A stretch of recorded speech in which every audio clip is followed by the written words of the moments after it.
Being a buyer is a lot like being the hot girl on internet dating. Welcome. Today is special because we are cooking something very unique. We are cooking sweet and sour brisket.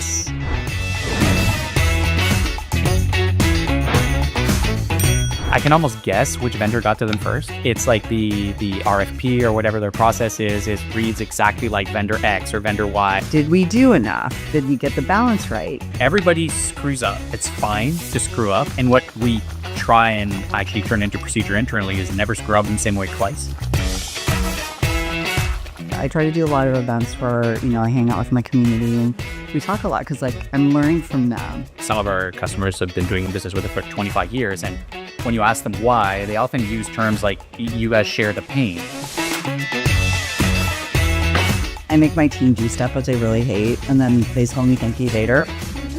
Oh, I can't even take the whole thing out because it's falling apart. It's not even sweet and sour. It's just perfection. So good.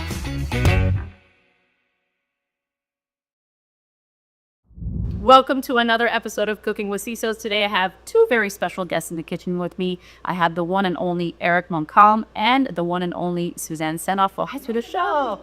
Hey, we're unique. Yes, I love it. No, every guest that we have in the kitchen is unique because this is a unique experience. It's different. Welcome. Today is special because we are cooking something very unique, the 5-hour-long dish. But how about you tell me what we're cooking today before we get into intros? So we are cooking sweet and sour brisket. Do you want me to tell you why? Yeah. Okay, so 13 years ago, maybe something like that, I was studying Judaism because I was planning on converting. And my rabbi told me, he said, you got to cook. Judaism's all about the food. And if you can't cook, this is not going to convert you. Literally he said that. And so for Rosh Hashanah that year, I said, fine. I went and I did the research and was like, okay, I'm going to cook some brisket. And I found this recipe for sweet and sour brisket. And I picked it for two reasons. One was it was in a crock pot and slow cooker. And my mother, who was she was a good cook, but she did not love it. And so I grew up on crock pot food. It was like whatever there was. And so it just kind of reminded me of her. Yeah. And then the other thing was it had ketchup in it. And there's a still backstory to the ketchup. Yeah. So the ketchup, so I grew up in Minnesota where the joke is that you have 3 spices in the cabinet, salt, pepper, and ketchup. I do want us to go through, quick intros. How about you tell me who you are, what do you do, and why the hell do you do it? We'll start with you, Erik. My name is Erik Montcalm, and I'm SVP of Cybersecurity Services for SecureOps. What do I do? We're a boutique, a managed security outsourcer, and our claim to fame is that we adapt to each customer. So, kind of the boutique implies nimbleness and, openness to change. And my job is adapting our offering and our services to each various customer. I'm Susanne Senoff, and I am the CISO at PROS. We're AI-driven revenue management SaaS. Before we start cooking, we'll make a sense of everything going on here. So we have brisket right here. We did chuck last night, actually. Some vegetables that we prepped. We have a few more vegetables that we need to prep here on the right-hand side, which I'll let you two do as I get the meat going. So we went through safety checks. Not all MSSPs are built the same. SecureOps is different. Flexible, transparent, built around your tools with our expertise so you stay in control. For over 25 years, we've proven it, with long-term partnerships built on trust, performance, and accountability. You get full visibility across critical assets so nothing falls through the cracks. That's what real partnership looks like. It's time to modernize your SOC. Less alert noise, faster response, intelligent automation, clear visibility. SecureOps. Proactive security, resilient outcomes. Visit secureops.com to get started. I got into security totally by accident. I stayed in security, though, because it is fascinating. It's fun. You get to work with super smart people. Can you drill down into your motivation and how you shifted it, why you shifted to security? What was the accident story?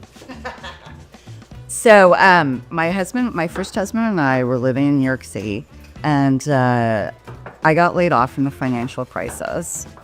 And at the time I had like this really great job, and I thought, oh my gosh, I can never leave New York City. I'll never make enough, as much money and the like. And then I got laid off, and I went to Brazil and sat on the top of the mountain with one of my best friends from college. And we read Timothy Ferriss's The 4-Hour Workweek. And it was like the dreamline. It's like, what do you want to do, have, or be in the next 6 months and 18 months? And what I realized was that I wanted 2 bedrooms, 2 bathrooms, a garage, and cut space with no cockroaches and a reasonable commute to work. And I was like, wow, I can get that anywhere in the country but here. And so my husband was like, let's go to Seattle. And so we moved to Seattle, and I started working for this project management consulting firm. Yeah. And then they had a good relationship with Microsoft, and they needed a interim security manager to chase auditors around. And I had helped implement Sarbanes-Oxley at Morgan Stanley. And so I said, sure. And so I'm interviewing with his guy, who's still an amazing human and good friend and mentor. And I said, I know nothing about security, right? I've never worked in a tech company, right? He's like, yeah, but I get things done, and you know how to talk to auditors, and you learn all the rest of it. And so he hired me, and I started working. I realized that I was really good at talking to engineers, because I was just very pragmatic. It's like, okay, what do you need to get done? All right, why do you have a problem with this? Let's figure it out. I got into security totally by accident. I stayed in security, though, because it is fascinating. It's fun. You get to work with super smart people. How did you get into security? I was fortunate enough that my dad worked for, he worked retail his entire life and used to bring home broken things. Yeah. So I used to return some parts. So it's a very typical geek story, but it started with kind of typical things, appliances, watches, whatever. And eventually he brought home some computers that were officially broken. And I put them all apart, and I guess I was 6 or 7 years old when I fixed my first computer. And I never looked back. Well, when they bought our first expensive PC, when I was in the 80s, and I took it apart to see how it worked, and my mom came home, and it was lying there in pieces on the bed. It's he just took one look at it, and he said, 15 minutes, this better work, and closed the door to my bedroom. Being a buyer is a lot like being a hot girl on internet dating. So it's like you get message after message after message, right? I ignore them all. I actually kind of classified my vendors into 3 camps at this point. A guy, the transactional one, let's say, who I try to get rid of as fast as I can, replace them. And I've got my partners. Now, and these are the ones that have done a lot of effort to understand what company I'm in, what our goals are, what our objectives are, who I am as a buyer. Right. And we can talk. A good partner is somebody who, it's almost like a friend who you feel like you're in this together. I mean, cybersecurity, it's a war. And that's why, I heard John talking about the fact that it's we have this community, right? And support each other. And, it's an incredible community just because of that. And so, you have to have a vendor that is part of that community, and that realizes that we lead now. And I find the transactional people are the ones that are okay, I gotta make my number, I gotta make my number. Yeah. The first camp are the ones that are trying to work with you. You know what I mean? And so, and it's really easy for me to suss those people out because I'm very upfront. I'm like, this is where I am, this is what I want, this is why I want it, this is what I can give you in return, and take it or leave it, right? And it's not even take it or leave it. It's well, can you do that or not? You've been running for a long time, and you've been retaining customers for a very long time as well. What's kind of the key to the success? I mean, the honesty, I think, is very, very important. Figuring out your limitations and not over-promising, because I sincerely believe it will eventually blow up in your face. Yeah. But also, the way it's been described to me by our some of our customers have been doing business with it for 25 years, and when you ask them why, they often use terms like, you guys share the pain. Yeah. So I think that's part of the partnership. I think you're reading between the lines, and I believe that's what you were trying to say, or at least that my interpretation of it is, we're going to war together. And if something we can share in the glory if we're successful, but that means part of getting there is also painful for everybody around. If the customer starts feeling like they're in pain and we're getting money, that's kind of a broken relationship. So I think that's being in the trenches, being there with them when they need it. And for us, it's very much reflected in our attitude towards, helping first and figuring it out later. Yeah. And then That's why people tend to just stick with us, because we don't necessarily point to the contract and the terms and the scope, because we know something going on and it may be a once-a-year event. So we feel in general like if we truly share the pain and truly help out, then good things will happen commercially eventually. And that's just the way we do business. I can almost guess which vendor got to them first. The RFP or whatever their process is reads exactly like vendor X or vendor Y. what are some of the challenges you're going through right now as a security leader? I think some of the challenges we see is we already touched on it, is really the people shopping features. If the features are related to an outcome, I don't have an issue with it. But often you can read between the lines when they're shopping. Like, I can almost guess which vendor got to them first. The RFP or whatever their process is reads exactly like vendor X or vendor Y. So for us, it's problematic because we view the world more in problem solving terms, not necessarily exactly which tool you need to fix the issue, because quite frankly, most tools out there in any respect are quite capable. And it's often a question of how you use them and how it integrates with the enterprise, the rest of the process, how you mitigate risk with them. And I feel like the industry is shifting towards that, but then a new toy comes along and people forget. Currently it's AI. People kind of revert to that whole, I want a solution to my problem. I want to buy this solution, as opposed to doing the hard work, which is how do I kind of, go end to end between the problem to the outcome I want and fix it,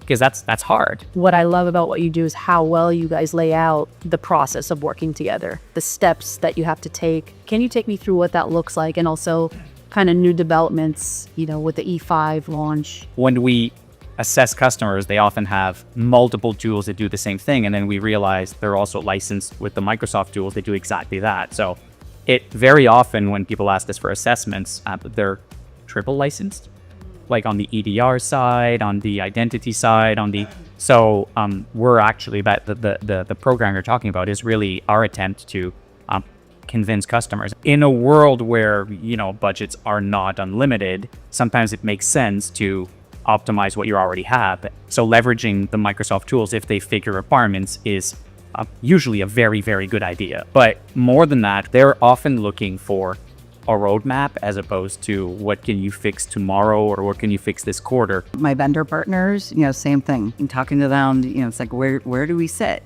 And there will be a list of things that they want that's not necessarily geared towards a product. It's more like, how would you collaborate with us on this? How would you integrate with that? To me, it speaks more meaningfully to solutioning together, rather than actually coming in and saying, I have feature packs, I'm going to make your life better. I think it's a lot more about the people process, the integration, the leveraging, making sure that things are done correctly day in, day out. And I think our long-term partners believe in that. Tell me a problem I can actually solve for you. I'll solve it. You'll get a sense of our style, our engagement, and how we can partner together. So I want to talk about that POC experience. What's required to be a successful POC? How long does it take? We have a very firm line at my company, which is if the supplier is going to have access to personal data, for example, or many of our crown jewels, even if we decide to do a POC, it can take months. Yeah. Is it like compliance and the risk assessment and all of this, or is it? Yeah, and procurement, but we require not just, it used to be that you would do a POC with just an NDA. And we're like, no, but if, we're giving you access into our environment and you might have access to customer data, we've got risk. And so we're pretty conservative about it. Not everybody is. Right. My big joke is that I just look them up, it says pesky security controls, man. But then once we get them in, it's usually pretty quick, because you can also tell during that period, it's like, who is this company? And then you end up having more conversations anyway. And so then during the POC, it's like, what we care about is, again, do you take feedback? And by the way, we also ask for feedback. It's like, what can we be doing differently too? That's right. Yeah. And we actually really like it when our vendors tell us, and they're like, oh yeah, we can work together, on this. And, and then does it work? Yeah. Did they misrepresent? And we love the POCs where we're surprised. Those are the best. What surprises you? And I'm going to check those potatoes, but they're all Swedish. Things are easier Yeah. when it's better than we thought it was going to be. Those are kind of the cool stuff. Oh, this is looking great, by the way. I know it's hard. Like, there's a lot of, I feel like, misalignment and expectation between the vendor and the buyer during the AOC process, especially. Well, it's like dating. Yeah. Right? It's just all you're doing is aligning. And that's why we do POCs versus just buy. Yep. Proving your worth as a service provider for custom services is completely different. So we prefer to propose a more limited engagement where you can show value. Like, tell me a problem I can actually solve for you. I'll solve it. You'll get a sense of our style, our engagement, and how we can partner together. And that to me is a good test that could replace a POC, because POCs are often very technology focused. And because we're so technology neutral, it's quite big for us. Yeah. But it's also, if people insist on POCs for, let's say, SOC work, it also gives us a good indication that their requirements are also very technology focused, and we may not be a fit for long-term partnership. I'm not saying that we want to dodge though. We're going to take you on your first date. Exactly. It's fine to screw up. And what we try and actually turn into procedure internally is never screw up in the same way twice. Everybody screws up and human error occurs. I don't mind that humans make mistake, and that's often the root cause of screw-ups. Not always, but often. But like, trying to learn from it, change the process, do something, so the next time we have to tell a customer we screw up, because we will, it won't be like seem like deja vu. Like, it's not Groundhog Day. Yeah. It's supposed to be different. We're supposed to evolve together after this whole thing. I don't mind screwing up, and some of our best lessons are from screwing up. It's being willing not to say, I know everything. I know what's right. I know I've done what's right. It's like asking a question every day. Did we do enough? Did we do it correctly? Did we have the right balance? And being willing to say, you know what? We went too far one way. We didn't go too far enough here. And that's kind of how you solve it. I try to do a lot of events where, I hang out with my community and we talk a lot because I'm learning from them. And that helps to give me some external indicators too. We do our best to make it as frictionless as possible for our internal customers, but there's still friction there. And as we talk about how we handle our screw ups, how about one of you does onion and one of you does the orange segments? But yeah, like how do you handle the flops? Like, what's the bounce back? So I think it's important to not assume it's flop, no flop, because there's lots of different kinds of flops. So every now and then I make my team do stuff which I really hate, and then they tell me thank you later. I had part of my team that was like, they would take too long on deliverables because they wanted it to be perfect. And, it's like, let's look at the stuff that matter. Where do we have to do perfect versus where to down? Kind of give everybody a framework of saying, if it's super high risk, you want to do a little more planning and maybe take a little more time, right? If you got low risk stuff, don't worry about it. Doesn't matter that much. The impact is just so minimal that it's not worth the upstream effort. It's not. And, none of us have enough time to be perfect all the time. We just don't. We all screw up at some point in time. Learn from it. You have to reinforce the message a lot, because otherwise it's like it stifles innovation. Yeah. I can't even take the whole thing out because it's falling apart. How do you handle stress in your role? Like, what do you do to decompress? Swimming, I call it black line therapy. Yeah. You kind of lose train of thought. You just follow that line, hear the water. It's a very, you get your mind off of it. And you get some endorphins going. Mostly kite surf. As you can imagine, being from Montreal, kite surfing is not necessarily a thing that... Well, you often need to travel, so I like to discover various countries kite surf. I love that. It's okay to not be happy all the time. It's okay to need to breathe. It's okay to just be overwhelmed. Go home and go to bed. That's also a struggle. There's always something else in security. Yeah. There's always a new risk, a new threat, a new customer, a new internal customer. All right, so my potatoes here are steaming, getting all the moisture out. We have the Pro Onion Sprinkler right here. We have to wait for our brisket to get done. I feel like I don't want to use the whole onion. This seems oniony enough. All right, welcome back. We have waited 4 hours for our brisket to be done. We did prepare potatoes. We did prepare a wonderful salad. But I'm ready to slice into the brisket, and then we can plate, taste, judge, and go off cam and eat. Okay, I'm gonna switch slots with you. I'm gonna go get the brisket. The anticipation's killing me. So, right there, we have dried cranberries in there, the onions. Look at how jiggly. Looks good. Are you ready to cut into it? Yes. Absolutely. Look at that. Just falling apart. That looks so tasty. There, yeah. There we go. And I'll do some sauce too. Exciting. Smells amazing. Would you like potatoes? Absolutely. These potatoes are super simple. A little bit of butter, dill, salt. Look at that steaming dish there. Let's do a quick photo. Oh, together. We're saying SecureOps. And then we're going to say brisket. Brisket. All right, let's taste it. You tell me what you think and what we should change. Nothing. Nothing? Nothing. Yeah. Yes? This is good. It's not even sweet and sour. It's just perfection. Wow. No changes here. This is the perfect dish. Absolutely.